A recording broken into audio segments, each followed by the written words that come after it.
اسی طریقے سے جو لوگ والدین کی خدمت کرتے ہیں ایسے لوگوں کی دعاؤں کو اللہ قبول کرتا ہے۔ بہت سارے لوگ یہ شکوہ کرتے ہیں کہ ہماری دعائیں اللہ قبول نہیں کرتا ہے، تو اللہ نے ایک راستہ یہ بتایا ہے کہ جو والدین کی خدمت کرتے ہیں اللہ تعالیٰ ایسے لوگوں کی دعاؤں کو قبول فرماتا ہے۔ چنانچہ بہت مشہور روایتیں دیکھیں، آپ اس روایت کو بخاری وغیرہ میں چیک کر سکتے ہیں، دیکھ سکتے ہیں کہ حضرت عبداللہ بن عمر سے روایت ہے کہ رسول اللہ صلی اللہ علیہ وسلم نے فرمایا کہ 3 آدمی پیدل چل رہے تھے کہ اچانک بارش شروع ہو گئی، جس کی وجہ سے انہیں پہاڑ کے ایک غار میں پناہ لینی پڑی۔ بہت مشہور روایت ہے۔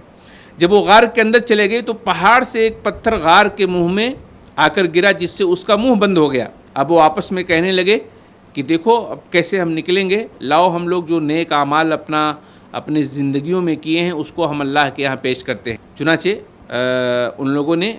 آپس میں طے کیا کہ ہم کو ایسا ہی کرنا ہے، اور انہوں نے ان میں سے ایک نے پیش کیا کہ اے اللہ میرے والدین بوڑھے تھے اور میرے چھوٹے چھوٹے بچے بھی تھے، میں بکریاں چراتا اور پھر جب چرا کر کے لے کر آتا تو ان کا دودھ نکالتا اور سب سے پہلے اپنے والدین کو پلاتا۔ ایک بار چراگاہ دور تھی، میں چلا گیا بکریاں لے کر کے، اور پھر جب واپس آیا تو دیکھا ہمارے والدین سو گئے تھے۔ میں دودھ نکالا بکریوں کا اور پیالہ لے کر کے کھڑا تھا کہ والدین ہماری جاگیں تو ہم ان کو دودھ پلائیں، اس کے بعد پھر اپنے بچوں کو پلائیں، لیکن یا اللہ تو جانتا ہے کہ میں کھڑا رہا اور میرے والدین سوتے رہے، میں نے مناسب نہیں سمجھا ان کی عزت اور احترام میں کہ اپنے والدین کو بیدار کروں، اور پیالہ لے کر کے کھڑا رہا۔ ایک طرف میرے بچے بھوک سے بلکتے رہے، روتے رہے، لیکن میں نے یہ عمل کیا کہ جب میرے والدین فطرتاً وہ اپنی نیند سے اٹھ جائیں، بیدار ہو جائیں، تبھی ہم ان کو پلائیں گے۔ اور میں نے یہی کیا کہ جب وہ نیند سے بیدار ہوئے، اور کب بیدار ہوئے، ایک دم صبح ہو گئی، پوری رات لے کر کے میں کھڑا رہا ان کے احترام میں، جگانا پسند نہیں کیا کہ کہیں ان کی نیند میں خلل نہ آ جائے، وہ جو آرام کر رہے ہیں ان کے آرام میں خلل نہ آ جائے۔ اے اللہ تعالیٰ میں نے ان کا اتنا قدر کیا، اتنا احترام کیا کہ اپنے بچوں کو بلکتا